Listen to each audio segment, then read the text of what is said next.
নমস্কার। সংস্কৃতির অঙ্গনে এই অনুষ্ঠানে আপনাদের সবাইকে স্বাগত। সংস্কৃতি শুধুমাত্র আমাদের ঐতিহ্যের ধারক নয়, সংস্কৃতি আমাদের সৃজনশীলতা, আমাদের সৃষ্টিশীলতা, আমাদের কৃষ্টি। তাই আমরা এই সংস্কৃতির অঙ্গনে অনুষ্ঠানে গান, আবৃত্তি, গল্প, সাহিত্যের সমস্ত রং নিয়ে আপনাদের সামনে উপস্থিত হই। আজও তার অন্যথা হয়নি এবং আমরা জানতে পাচ্ছি যে আপনারা খুব ভালোবাসছেন সংস্কৃতির অঙ্গনে এই অনুষ্ঠানকে। আপনাদের এই ভালোবাসাই আমাদের আগামী দিনে পথ চলার পাথেও। আমরা এই অনুষ্ঠানকে আরও সুন্দর করে তুলতে চাই, শুধুমাত্র আপনারা যদি আমাদের সঙ্গে থাকেন, পাশে থাকেন। আজকেও আমাদের অতিথিদের নিয়ে চলে এসেছি। আমি আপনাদের সঙ্গী শ্রাবণী চট্টোপাধ্যায়। আমার একদম বাদিকে রয়েছেন বিশিষ্ট সঙ্গীত শিল্পী তন্ময় মুখোপাধ্যায়। নমস্কার। আমার ডান দিকে রয়েছেন বিশিষ্ট বাচিক শিল্পী ঈশিতা দাস অধিকারী এবং সেই সঙ্গে যন্ত্রানুসঙ্গীতে রয়েছেন বাবুলদা। ঈশিতাদি, আগেও বিদেশে পাড়ি দিয়েছ, কিছুদিন আগেই তুমি বিদেশে গিয়েছিলে তোমার কবিতা নিয়ে। কেমন ছিল সেই অভিজ্ঞতা? ভালো মন্দ মিশিয়ে, কিন্তু আমার মনে হয় যে বিদেশে যেহেতু ওরা অন্যভাবে কবিতাকে দেখে এসেছে হয়তো, কিন্তু আমার পারফরমেন্সের পর ওরা সত্যি বিস্মিত হয়েছেন যে আবৃত্তি এইভাবে করা যায়। একটা সময় ছিল যে গানের ফাঁকে ফাঁকে বা অন্য কিছুর ফাঁকে ফাঁকে আবৃত্তি দেওয়া হতো, কিন্তু যখন আমি পঞ্চমুখী আবৃত্তি বঙ্গ সম্মেলনে গিয়েছিলাম তখন দেখেছিলাম যে যে কবিতা আমার আধ ঘন্টা টাইম ছিল, আমি ভীষণ মানে মানুষের কাছ থেকে এত প্রশংসিত হয়েছিলাম। তো পরবর্তীকালে আমি ম্যানচেস্টারে অনেকবার সুযোগ পাই, অনেকবার। তারপর লন্ডনে আবারও গেছি 2025-এ, আর এবছর গেলাম ভিরাসাত ইউকেতে। সেই অনুষ্ঠানে আবৃত্তি করেছি এবং মানুষের ভালোবাসা পেয়েছি বলে এই কিছুদিনের মধ্যেই আমার একদিকে লন্ডন আরেকদিকে ইউএসএ যাওয়ার একটা প্রস্তুতি চলছে। কিন্তু আমি চিরকাল পুজোর সময়টা দিল্লিতে থাকি, তো এখন কোনটায় যাব, কোনটায় থাকবো, কারণ যারা আমাকে দিল্লিতে 20-25 বছর ধরে অনুষ্ঠান দিয়ে আসছেন, সেটা অবশ্যই প্রফেশনাল ভাবে, সেই জন্য আমার একটু চিন্তায় আছি আর কি সেই বিষয়টা। আচ্ছা, একটু কবিতা দিয়ে শুরু হোক। একদম। সকালবেলা একটা নীল পাখি, তার নাম ঠিক জানা হয়ে ওঠেনি ছোটবেলায়, যদি সে আবারও ডাকতো ঠিক এমনি করে, বিমলচন্দ্র ঘোষের নীল সাগরের পাখি। নীল পাখিটা রোজ ভোরবেলা এসে ডাকতো, তার নামটা ঠিক মনে নেই, রোজ ডাকতো। সোনা ঠোঁটে তার রাঙা সূর্যের ছোঁয়া লাগতো, নিম গাছটায় রোজ ভোর হলে যেই ডাকতো, কি যে অদ্ভুত ভালো লাগতো। আহা, কবিতার নামটা তার মনে নেই, কাঁচা সোনা রং কুড়ি ফুটতো চাপা বনে, যে ভোরে ব্যাঙমা এসে ডাকতো, ঘুম ভাঙলেই মন পাখিটার ছবি আঁকতো। নীল মখমলে রাঙাটি পাকা তার পাখাতে, মৃদু সমীরণ এসে দোলা দিত তরু শাখাতে।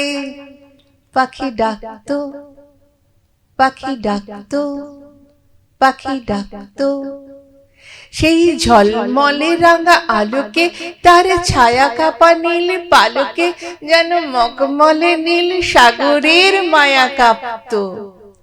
নীল পাখিটা নয় পাড়াগার, নয় শহরের, নয় মরুভূর, নয় আকাশের, নয় পাহাড়ের, নয় এদেশের, নয় বিদেশের, তার ঠিকানাও কেউ জানে না, কারো পিছু ডাক শুনে পাখিটাও পোষ মানে না। তবু ভোরবেলা এসে ডাকতো, ঘুম ভাঙলেই মন পাখিটার ছবি আঁকতো। নিম গাছটায় গান গেয়ে গেয়ে কি যে পেত সে, সব পেয়েছি রে দেশে, সন্ধ্যায় ফিরে যেত সে। সেই পাখিটার গান শুনতে খোকা খুকুরা ভালোবাসতো, নীল সাগরের ঢেউ গুনতে, রাঙা স্বপ্নের জাল বুনতে, মায়া রাত্রির নীল নিঝুম ঘুম আসতো। পাখি ডাকতো, পাখি ডাকতো, পাখি ডাকতো। ভীষণ ভালো, ভীষণ ভালো। এই যে তুমি বলছিলে না যে এতদিন বিদেশে অন্যভাবে তারা কবিতা শুনে এসেছে, এই যে তোমার যে বাচন ভঙ্গি, তোমার যে বলার যে প্রক্রিয়া, সত্যি সেটা ভীষণ মন ছোঁয়া। এবং আমার মনে হয় তুমি বোধহয় কবিতাগুলোকে একদম নিজের মতো করে, মানে কি তার মানে ব্যাকরণ তো একটা মেনে চলতেই হয়, অবশ্যই। কে কিভাবে কখন বলে এসেছে তার চেয়ে আমি এখন কিভাবে বলছি সেটা মানুষ শুনে, একদম। এই একাত্মীকরণ সেটা তোমার কবিতা শুনেই বোঝা যায়। ব্যাকরণ তো জানতেই হয়, হ্যাঁ, ব্যাকরণ তো থাকবে, কিন্তু কবিতা একদম সেই নাভি থেকে উঠে আসা, শুধু মুখের এক্সপ্রেশন নয়, তার ভেতর থেকে যদি সেই পাখিটাকে যদি আমি ঠিকঠাক না আনতে পারি শ্রোতা বন্ধু বা দর্শক বন্ধুদের সামনে। এটা গানও আছে কিন্তু, এই নীল পাখিটার এটা একটা গানও আছে। আমি মানে কিছুদিন আগে খুঁজতে খুঁজতে এইটার একটা গান আছে, আমি মানে আচ্ছা হ্যাঁ আচ্ছা। আমি দেখছিলাম না, একবার বিমল চন্দ্র ঘোষের মেয়ে ফোন করেছিলেন যে আকাশবাণীতে নাকি ওর নামে, ওর আর বাবার নামে আর কি অনেক গান আছে, যদি সেগুলো মানে গান আছে কিন্তু সুরকারের কথা বা গীতিকারের কথা বলা হয় না, সেটা যেন বলা হয়। হ্যাঁ, সেটা আমি একদমই চেষ্টা আছে। করেছিলাম আর কি, আছে, যাতে আসে। এই গানটা আছে, আমি দেখেছি। আচ্ছা। তো বিদেশে তুমি এই সদ্য সেখান থেকে কিছুদিন আগেই ফিরেছো, কোন কবিতা তোমার বলে সেখানে ভালো লেগেছে? আমি প্রথমেই বলেছিলাম বিদ্রোহী। আহ, একটা সময় শুনেছিলাম বিদ্রোহী শুধুমাত্র পুরুষ কণ্ঠে করা যায়, অনেকে বলতেন, হুম হুম হুম। কিন্তু এখন সেই ভাবনাটা ভেঙে গেছে, একজন নারীও কিন্তু তার মধ্যে বিদ্রোহী থাকতে পারে। আর নজরুলের কবিতা আমি বহুবার বলেছি, বহু কবিতা বহু অনুষ্ঠানে আমার ভীষণ প্রিয়। আসলে রবীন্দ্র কবিতাও তো আমি একক করেছি দুবার, সেই জন্য আমি মানে একক মানে পুরো অনুষ্ঠানটাই 2.5-3 ঘন্টার অনুষ্ঠান শুধু রবীন্দ্র কবিতা, কবিতাকে বা কবিকে উদ্দেশ্য করে কোনো কবিতা নয়, সব রবীন্দ্র কবিতাই করেছিলাম। তো বিদেশে এটা করলাম বিদ্রোহী, অবশ্যই সেখানে সব রকম অডিয়েন্স থাকে, শুধুমাত্র ভারতবর্ষ থেকে নয়, বাংলাদেশ থেকে এবং বাইরে যারা থাকেন বিভিন্ন জায়গায়, তারা তাদের সেই পুরনো বিদ্রোহী কবিতাটাকে শুনতে পেয়ে সবচেয়ে বেশি তৃপ্ত হয়েছে। তারপর কিছু ছন্দের কবিতা, রিদিমের কবিতা বলেছি, কারণ অনেক কচিকাচারা সেখানে ছিল। সব শেষ করেছি কৃষ্ণা চতুর্দশী, দেবেশ ঠাকুরের লেখা। এটা আমি কখনো কখনো একক নাটক হিসেবেও করি, আর কখনো কখনো পারফরমেন্স হিসেবেও করি। আমরা কোনটা শুনবো এখন এত বড় বড় কবিতা তো বলা যায় না, তো ছোট কোনো কবিতা বলি, রবীন্দ্র দিয়ে শুরু করি। শুনি। এটা পুরস্কার কবিতার নির্বাচিত অংশ। যদি বলা যায় যে এটি সরস্বতী বন্দনা, কবি যখন রাজার কাছে গিয়েছিল, রাজা যখন এই চয়নগুলো শুনেছিলেন তখন বলেছিলেন তুমি কি উপহার চাও। কিছুই চাননি কবি, মানে চাইতে পারেননি। আসলে কবিরা বোধহয় চাইতে পারেন না, সঠিক কবিরা আর কি। এটা কিন্তু আমি খুব মানি যে সবাই কিন্তু কবি নন। শুধু বাঁশিখানি হাতে দাও তুলি, বাজাই বসিয়া প্রাণমন খুলি, পুষ্পের মতো সঙ্গীত গুলি ফুটাই আকাশ ভালে। যুগে যুগে লোক গিয়েছে এসেছে, দুঃখীরা কেঁদেছে, সুখীরা হেসেছে, প্রেমিক যে জন ভালো সে বেসেছে আজি আমাদেরই মতো। তারা গেছে শুধু তাহাদের গান, দুহাতে ছড়ায়ে করে গেছে দান। দেশে দেশে তার নাহি পরিমাণ, ভেসে ভেসে যায় কত। শ্যামলা বিপুলা এ ধরার পানে, চেয়ে দেখি আমি মুগ্ধ নয়ানে।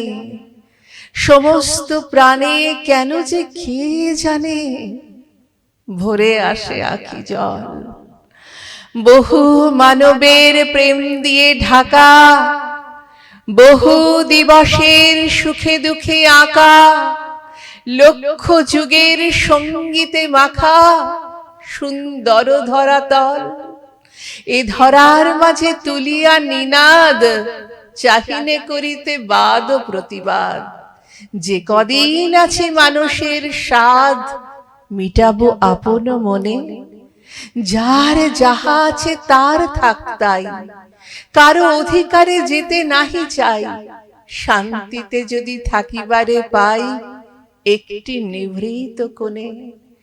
সংসার মাঝে কয়েকটি সুর, রেখে দিয়ে যাব করিয়া মধুর। দু একটি কাঁটা করে দিব দূর, তারপরে ছুটি নিব। সুখ হাসি আরো হবে উজ্জ্বল, সুন্দর হবে নয়নের জল। স্নেহ সুধা মাখা বাসগৃহ তল আরো আপনার হবে। প্রেয়সী নারীর নয়নে অধরে আরেকটু মধু দিয়ে যাব ভরে। আরেকটু স্নেহ শিশু মুখ পরে শিশিরের মতো রবে। থাকো হৃদয়াসনে জননী ভারতী, তোমারই চরণে প্রাণেরও আরতি। চাহি না চাহিতে আর কারো প্রতি, রাখি না কাহারও আশা।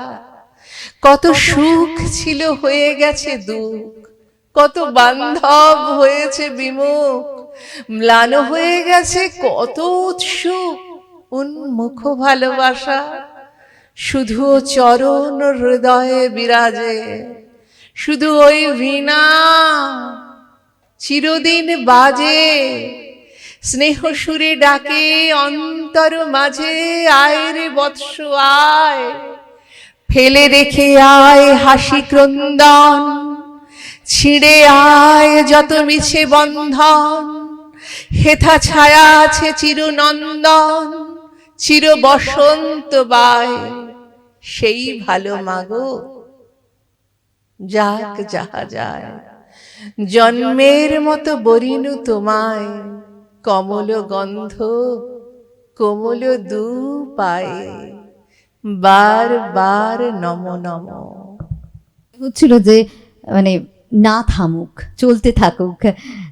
আমার মনে হয় এইটা শুধুমাত্র আমার নয়, আমার দর্শক বন্ধুরা যারা রয়েছেন তাদের কাছে এটা মনে হচ্ছিল যে ঈশিতাদি যেভাবে কবিতা বলে যাচ্ছেন সে কবিতা চলতেই থাকুক। কিন্তু শুধুমাত্র কবিতার অনুষ্ঠান নয়, আমাদের সংস্কৃতি রঙ্গনে অনুষ্ঠানে গান, কবিতা, গল্প সব কিছু একসঙ্গে থাকে। আপনারা জানেন যে আমাদের সঙ্গে আমাদের এই অনুষ্ঠানে কিবোর্ডে থাকেন বিশিষ্ট যন্ত্রানুসঙ্গীত শিল্পী টোটন মৈত্র। টোটনদার শারীরিক অবস্থা যথেষ্ট অবনতি ঘটেছে এবং সেই জন্য তিনি হাসপাতালে ভর্তি রয়েছেন।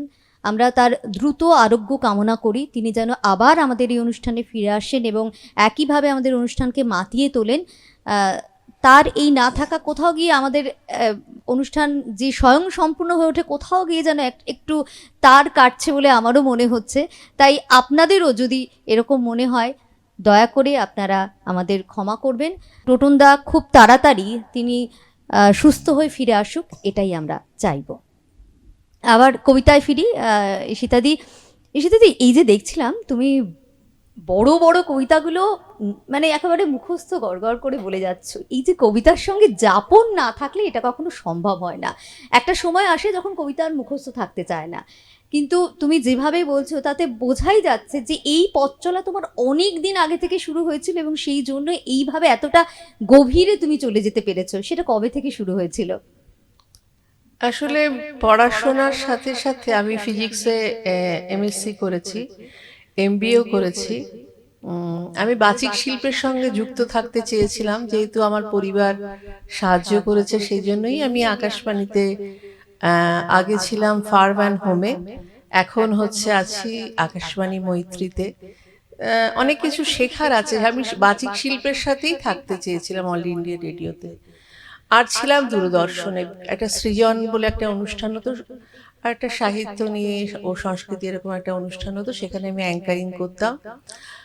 তারপরে শিল্পী হিসেবে সকাল সকালে ফিরে আসি এরকম। আর তাছাড়া আমার ছোটবেলা থেকে আমি সাহিত্য পড়াশোনা তো করতাম, পড়াশোনার সাথে সাথে এই দুষ্টুমিটা আমার ছিল বলে আমার মা বাবা একটু যথেষ্ট বিরক্তই হতেন যে ভালো করো কিন্তু এত ধ্যান নয়। আমি আমার নাচটাকে সবচেয়ে বেশি প্রেফার করতাম, যার জন্য আমি একটা কুটি বিবি, বাঁশিটা, আর তার সঙ্গে সঙ্গে আরেকটি হচ্ছে শুভা, রবীন্দ্রনাথের শুভা, বোবা একটি মেয়ের একক অভিনয় করেছিলাম। সেখানে 16টা ক্যারেক্টার নিয়ে আমি যখন বাঁশিটা করেছিলাম সেটা বহু জায়গায় প্রতিষ্ঠিত হয়েছিল, বহু জায়গায় আমি আমন্ত্রিত হয়েছিলাম। কিন্তু সবাই তখন আমাকে অনেকে বললেন যে শুধু কবিতায় নিমগ্ন হও, তোমার থাকবে, তোমার গান যদি কিছুটা থাকে থাকলো, তোমার নাচ যদি কিছুটা, তুমি যদি আবার একক অভিনয় ফিরে যেত। আমার ইচ্ছে আছে আমি আবারও কিছু কিছু চরিত্র নিয়ে একক অভিনয় করব, সেটা অবশ্যই আবৃত্তি কেন্দ্রিক, আবৃত্তিকে ছেড়ে কিচ্ছু নয়। সেটাই তো বোঝাই যাচ্ছে যে ঈশিতাদি যেভাবে এই কবিতায় যাপন করেন, তার কবিতা যে কখনো ছাড়া হবে না সেটা বোঝাই যায়। তবে আমরা কবিতা নিয়েই আবার ফিরে আসছি ছোট্ট একটা বিরতির পর, কোথাও কিন্তু যাবেন না। আমি শুরু করব এবারে, ভেবেছি লিচু চোর দিয়ে। আপনি তো আছেন, আমার সাথে একটু সঙ্গত করে দিন। নজরুল ইসলামের এই ছোট্ট কবিতাটি সবার ভীষণ প্রিয়, ছোটবেলা থেকেই যে কবিতা ভালোবাসে না সেও কিন্তু এটা পড়ে থাকে। বলি, বাবুদের ডাল পুকুরে, হাবুদের ডাল কুকুরে, সে কি বাস করলে তারা, বলি থাম একটু দাঁড়া, পুকুরের ওই গাছে না লিচুর এক গাছ আছে না, হোতা না আসতে গিয়ে এক বড় কাস্তে নিয়ে, গাছে গিয়ে যেই চড়েছি ছোট এক ডাল ধরেছি, ও বাবা মরাত করে পড়েছি সরাত জোরে, পড়বি পড় মালির ঘাড়ে, সে ছিল গাছের আড়ে, বেটা ভাই বড় নচ্ছার, দুমাদুম গোটা দুচ্চার, দিলে খুব কিলো খুশি, একদম জোর সে ঠুসি, আমিও বাগিয়ে থাপড়, দে হাওয়া চাগিয়ে কাপড়, লাফিয়ে ডিঙ্গু দেয়াল, দেখি এক ভিটে শিয়াল, হারে ধাত শিয়াল কোথা, বেলোটা দাঁড়িয়ে হোথা, দেখে যে হাতকে ওঠা, কুকুরও জুড়লে ছোটা, আমি কই কম্ম কাবার, কুকুরেই করবে সবার, বাবা গো মা গো বলে পাঁচিলের ফকল গোলে, ঢুকি গে বসদের ঘরে, যেন প্রাণ আসলে ধরে, যাবো ফে কান বলি ভাই, চুরিতে আর যদি যাই, তবে মোর নামই মিছা, কুকুরের চামড়া খিচা, সে কি ভাই যায় রে ভুলা, মালির ওই পিটনি গুলা, কি বলিস ফের হাপ্তা, তবা না খপ্তা, তবা না খপ্তা, তবা তবা তবা না খপ্তা। মানে আমাদের দর্শকদের মধ্যে বড়রা তো আছেনই, ছোটরাও রয়েছে, যেহেতু রবিবার সকালবেলায় টিভিটা খুললে তাদেরও তো চোখ পড়ে, তো সেই জায়গা থেকে এই কবিতায় তারাও কিন্তু ছুটোছুটি করে বেড়ালেও সামনে একটু দাঁড়াবে এবং শুনবে, লুকিয়ে রয়েছে। একদমই একদমই তাই। আর এই কবিতাগুলো আমার মনে হয় বড় ছোট কোনো সেখানে সীমাবদ্ধতা নেই, সবাই ভীষণভাবে ভালো লাগে, এবং যেভাবে এত সুন্দর তালের মধ্যে দিয়ে এই কবিতা নিয়ে যখন যাপন, ঈশিতাদি তুমি মানে একদম বললে যে শুরু থেকেই শুরু করেছো কবিতা, কার কবিতা প্রথম থেকে ভীষণভাবে টানতো? কবিতা তো একটা বিশাল ভান্ডার। আমার মনে হয় রবীন্দ্র কবিতা না শিখলে সব রকম কবিতা বলা যায় না, যার জন্য রবীন্দ্র কবিতার নিয়ে গানে যেমন ক্লাসিক্যাল বেসটা তৈরি করে দেয়, রবীন্দ্র কবিতার অনেক ব্যাকরণ রয়েছে, যেটা আমি আজকাল আমার ছাত্রছাত্রীদের মধ্যে শেখাই। অনেকে সেই জিনিসটা, যেমন আজিয়ে প্রভাতে রবির কর, কেমনে পশিল প্রাণের পর বলে, কিন্তু ওখানে রয়েছে একটা ঊর্ধ্ব কমা রয়েছে, দেখবেন, প্রাণের ওপর, ম্লান না বলে বলতে হয় ম্লান। তারপর তো উচ্চারণে অনেক রকম রয়েছে। পৃথিবী কবিতায় লেজ নয়, আমরা এখন সাধারণ উচ্চারণে লেজ বলি, ল্যাজ। তার কারণ ওই মাত্রা থাকা এবং না থাকা, এই জন্যই শেখার দরকার রয়েছে। রবীন্দ্র কবিতায় যে বিশেষজ্ঞ বা সাধারণভাবে কিছুটা জানবে, সে অন্য কবিতা সত্যিই পারবে, কারণ তার ভেতরে যদি এক্সপ্রেশন থাকে, মডুলেশন থাকে, তার চিন্তা ভাবনা থাকে, তার অনুভূতি থাকে, তার যদি একাগ্রতা থাকে, আমি করবই, শুধু কণ্ঠ তৈরিই হয়ে যায় শুধু প্র্যাকটিসের মাধ্যমে। তবে অতি চিৎকার করে না করে আমার মনে হয় একটা বেস গলায়, মানে সা, এই গলাতে যদি কবিতা শুরু করা যায়, তাহলে কিন্তু প্র্যাকটিসটাও হয় আর তার সঙ্গে শেখাটাও হয়, এবং গলাটাও ঠিক থাকে। ঠিক থাকে একদম। এখন কোন কবিতা শুনবো সীতাদি? বড় কবিতা কি করা যাবে? হ্যাঁ করো না, শুনি না, অসুবিধে নেই। শ্রোতারা আবার বিরক্ত হবেন না তো? আমার মনে হয় শ্রোতারা, সংস্কৃতির অঙ্গনের শ্রোতারা তৈরি হয়ে গেছেন। একদম। তাহলে আমি শুরু করছি এবারে জয় গোস্বামীর নিজের রবীন্দ্রনাথ। সেটা ছিল 22শে শ্রাবণ। একটা স্কুলে গেছি রবীন্দ্রনাথকে নিয়ে কিছু বলতে। ছোটরা তাদের উৎসুক চোখ নিয়ে তাকিয়ে আছে। হঠাৎ মনে হলো, কি বলবো, যা বলবো তাই যদি এদের কাছে ভুল প্রমাণিত হয় পরে। রবীন্দ্রনাথ তো কোনো স্কুল পাঠ্য অঙ্ক নন যে সবার খাতায় একই উত্তর হবে। এক একজনের রবীন্দ্রনাথ এক এক রকমের। বাড়িতে মেয়েও একাধবার জানতে চায় তার ক্লাসের রবীন্দ্রনাথ নিয়ে, হাত ছাড়িয়ে পালায়, কারণ অনেক সময় যে নিজেই বুঝতে পারিনি রবীন্দ্রনাথকে। ধরা যাক সোনার তরী, এই একটা সব গুলিয়ে দেওয়া লেখা আমার জীবনে। হ্যাঁ, আমার জীবনে, অন্যের জীবনে তা নাও হতে পারে। প্রথম এই কবিতাকে আমি কিভাবে পাই একটা বর্ষার বিকেল বেলার শেষে। এক বারান্দায় আমার মা কবিতাটি পড়ছিলেন উচ্চারণ করে করে।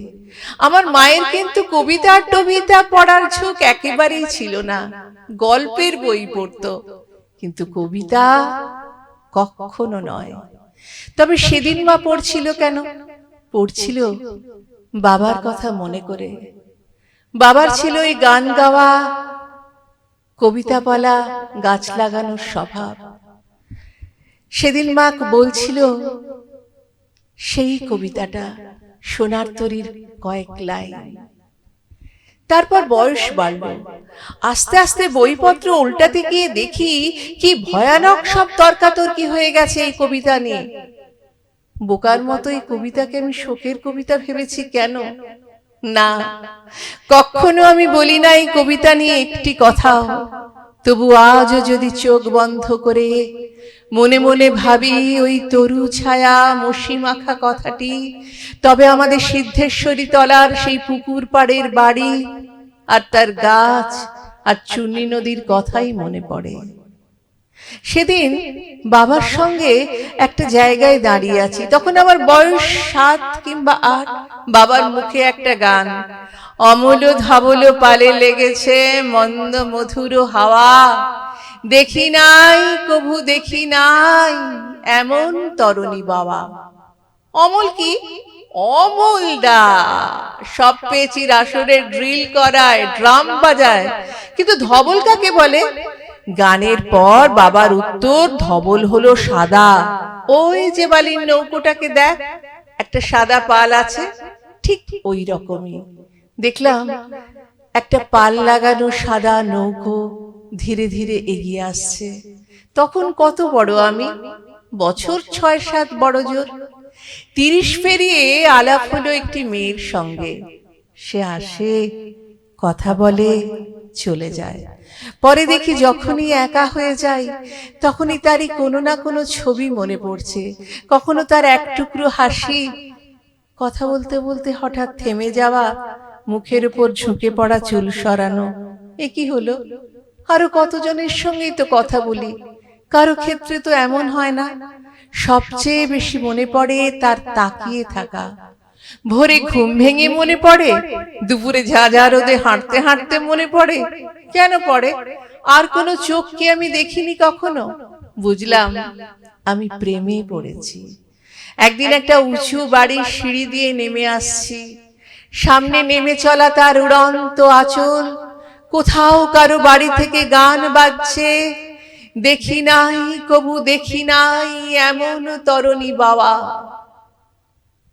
আমাদের সেই দেখাশোনার মধ্যে ছেদ পড়তে কয়েক মাসের বেশি সময় লাগলো না। দেখাশোনা বন্ধ হতে সে এখন বেঁচে আছে কিনা তা শুদ্ধ এসে জানা দাঁড়ালো। কিন্তু গানের মধ্যে থেকে গেল ওই মেয়েটি। তারপর আরো 19 বছর কেটে গেছে। আমার মেয়েকে যে হস্টেলে দিয়েছি তার পাশেই গঙ্গা। এক রবিবার বিকেলে মেয়েকে নিয়ে হস্টেলের ধারেই একটা বটগাছের নিচে বসে রয়েছি।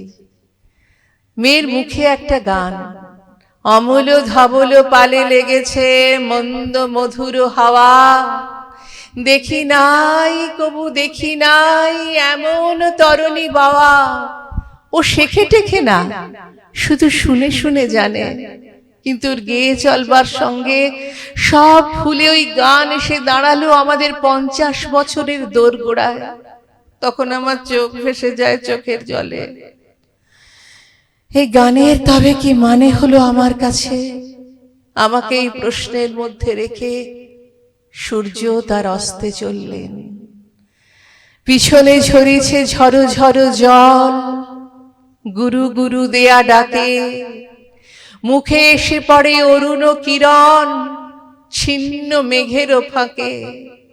হোগো কান্ডারি, কে গো তুমি, কার হাসি কান্নার ধন, ভেবে মরে মোর মন। পিছনে ঝরিছে ঝড়ো ঝড়ো জল, গুরু গুরু দেয়া ডাকে, মুখে এসে পড়ে অরুণ কিরণ ছিন্ন মেঘের ফাঁকে।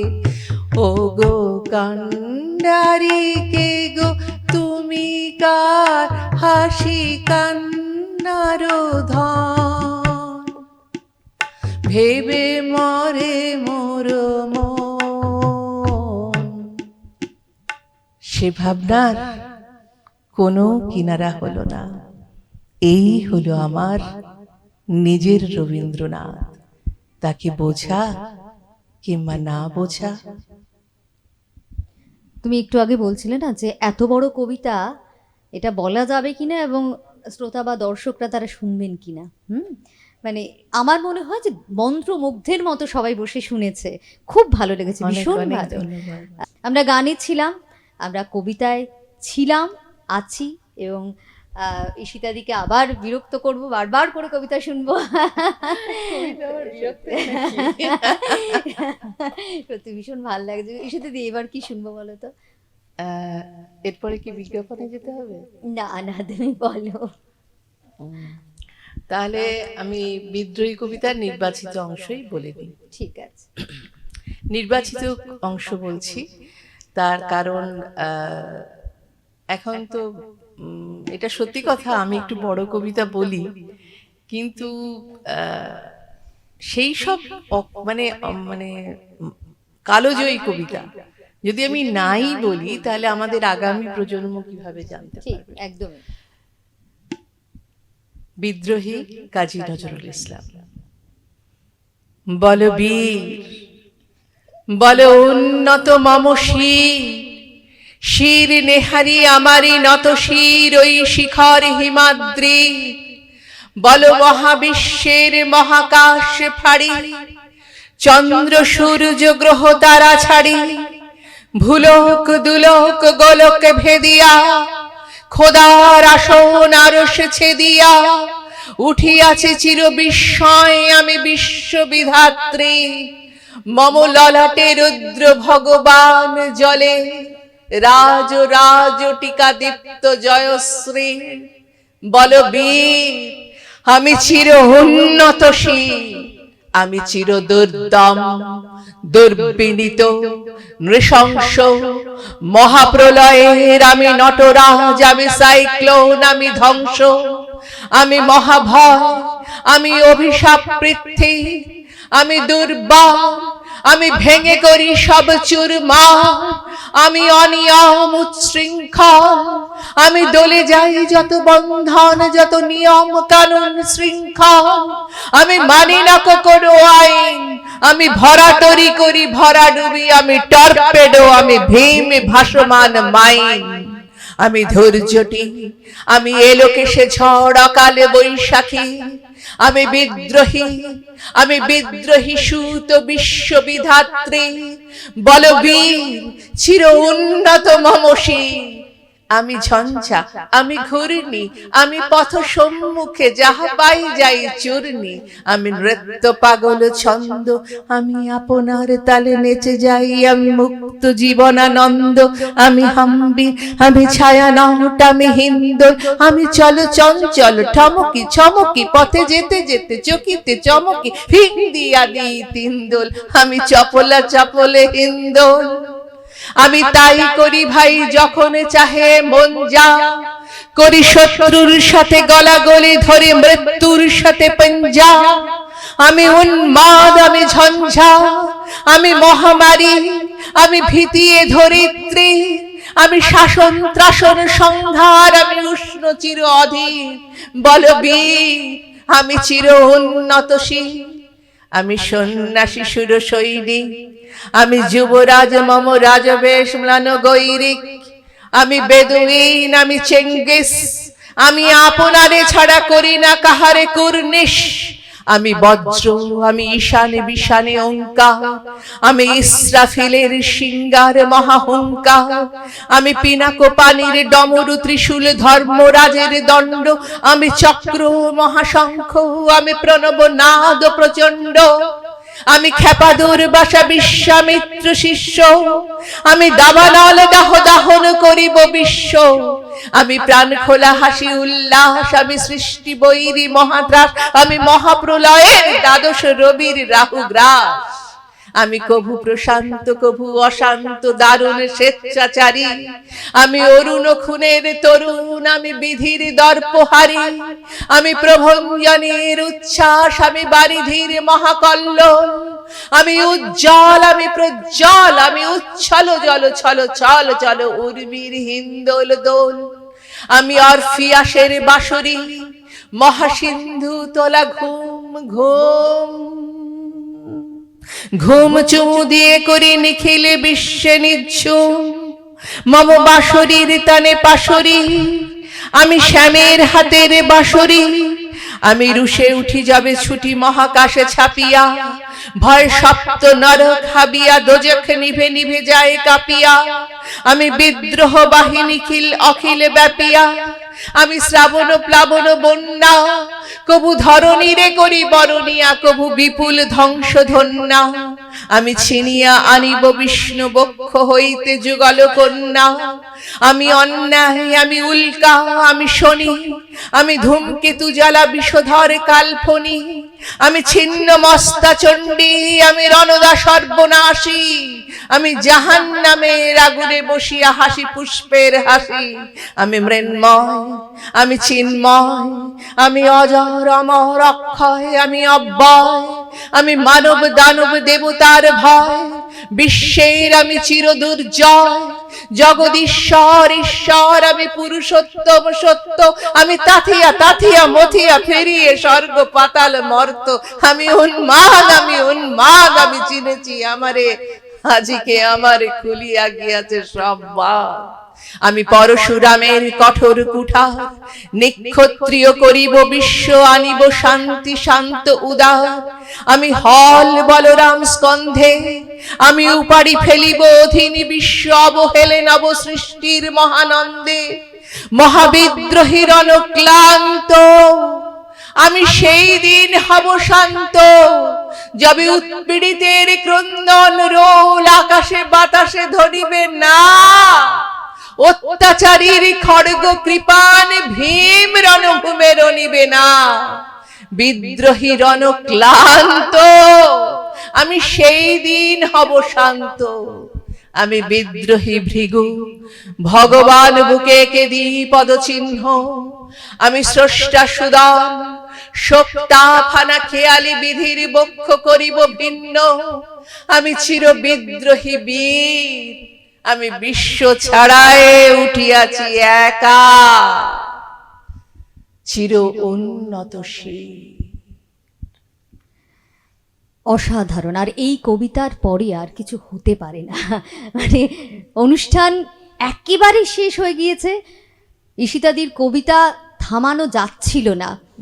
অনেক ধন্যবাদ ঈশিতাদি, আমাদের এই অনুষ্ঠানকে এতটা মানে কি বলবো, এতটা উজ্জীবিত করার জন্য, এতটা মন্ত্রমুগ্ধ করার জন্য। ভীষণ ভীষণ ভালো লাগলো, অনেক ধন্যবাদ তোমাকে। তন্ময়দাকে ভীষণভাবে ধন্যবাদ, বাবুলদাকে ভীষণ ধন্যবাদ আমাদের এই অনুষ্ঠানকে এত সুন্দর করে তোলার জন্য।